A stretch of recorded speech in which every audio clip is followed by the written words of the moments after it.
Basically, every single entrepreneur wants to scale their business and build something meaningful, but at the same time, not sacrifice their energy, not feel terrible, and actually enjoy life. And most business owners or sales rep or just ambitious people in general feel like they need to sacrifice their health in order to make money. They feel like it's part of the process and it's a prerequisite to success. And we've been told this by a lot of the people in the space, people like Alex Hormozy, Gary Vee, David Goggins. We think that more pain equals more success. And that is true to a certain degree. A lot of growth happens through pain, but we've overcompensated. We've gone way too far on one side. And I'm here to tell you that that is not the way to make money. That's not the only way you can actually grow your business, through just suffering 24/7. You don't need to sacrifice your health in order to make money. And in this video, I'm going to explain to you why. Now, it doesn't take a genius to understand that energy, a lot of it comes from your health. Yes, spiritually, if you're working on things you enjoy, you think positive, you're around the right people, you've set up your environment in a positive way, that gives you energy. Winning gives you energy. But if you don't have your health in order, you don't have a strong foundation, then that will crumble and your energy will not be sustainable. Now, you can't separate business from biology. We all understand when you get bad sleep, when you don't eat well, when you don't exercise, when you don't manage your stress, it impacts your performance. I don't need to spell it out to you. You understand how your decision making, your clarity, your focus, your energy levels get completely disrupted, right? But most people are completely happy to have this trade-off and they end up working all day doing completely shitty quality work. And it's a reason why they sacrifice their health, because their output is so bad that they have to work all day in order to get the same amount of work done as someone who has peak optimal health, good recovery, good sleep, good hormones. They can work like 4 or 5 hours and get the same amount of work done, better quality work done than the person working 10, 12 hours per day who's working at 30 to 40%. And that's a trap that a lot of people fall into.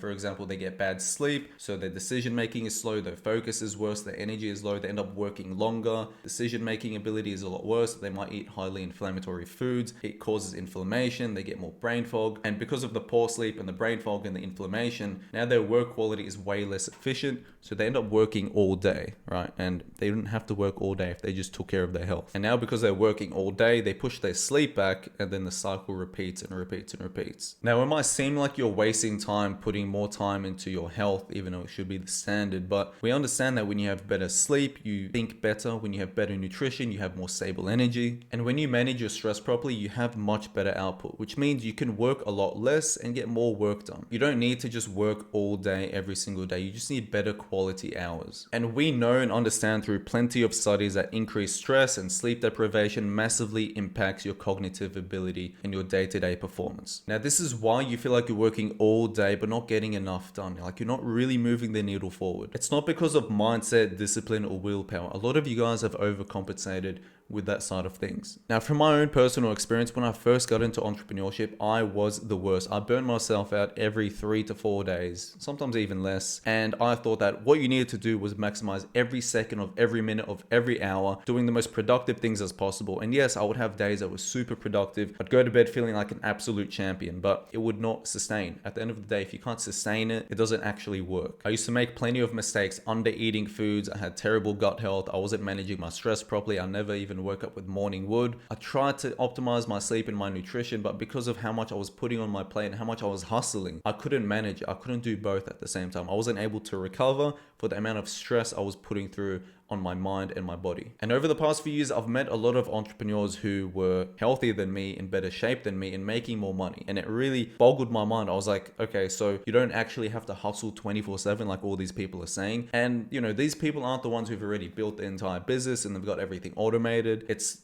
that was when they're scaling and building their business. And don't get me wrong, everyone has times where they have to sacrifice their health a little bit, but these people I've seen have maintained it as top of priority. They've maintained their health to a really good quality. And I realized there wasn't just one way of scaling your business like Alex Hormozy. And by the way, Alex Hormozy loves sitting down and working 12, 13, 14 hours per day. It doesn't mean that you can do it too. It doesn't work for me. It doesn't work for a lot of people. I know people I've met in real life, it works for them. But if it doesn't work for you, you don't need to just be like, okay, I'm broken. That's something I need to try and force. Some people are just wired differently. At the end of the day, it's not really a discipline or willpower problem. It's just how they're built. And it's not the only way of making money, trust me. And if you don't enjoy your life and you're just constantly pushing yourself through pain and pain and pain. All of entrepreneurship and all of life is about the journey. So if you're constantly suffering and have a shitty life and a shitty existence, you've sacrificed your health, you're not hanging around with your friends and family, then what's the point of doing all of this? Just to make more money and have terrible health and not have enjoyed the process? Alex Hormozi and all these people, they actually enjoy it. They're very emotionally motivated to work very hard. But for people like me and you probably, that's not the case. We actually have a life. And honestly, guys, nowadays, the way I grow my business and the way I live my life is so much better. I'm able to work less hours, make more money,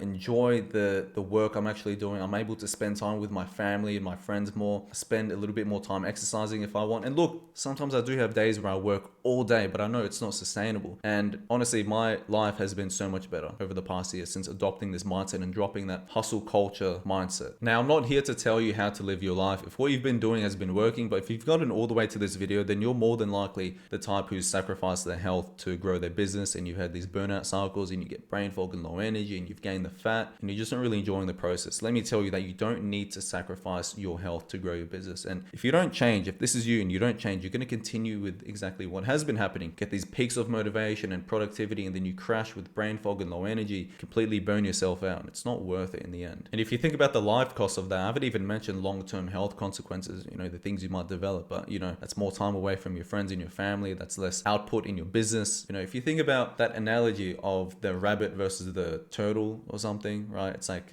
slow and steady wins a race. I feel like that's kind of it with business, unless you've got bills to pay every single month, right? I completely understand that. Sometimes you have to just be stressed for a temporary period, but if you're not in that point, then you need to just kind of slow down and take care of yourself. Now, you might be making money, but if you feel shit during the whole process, then what's the point? Now, if you guys want to learn how I research and optimize entrepreneurs' health using science-backed systems and real data, building a plan around their busy schedule, then you can click the link in the description. But besides that, I'll speak to you in the next one. Ciao.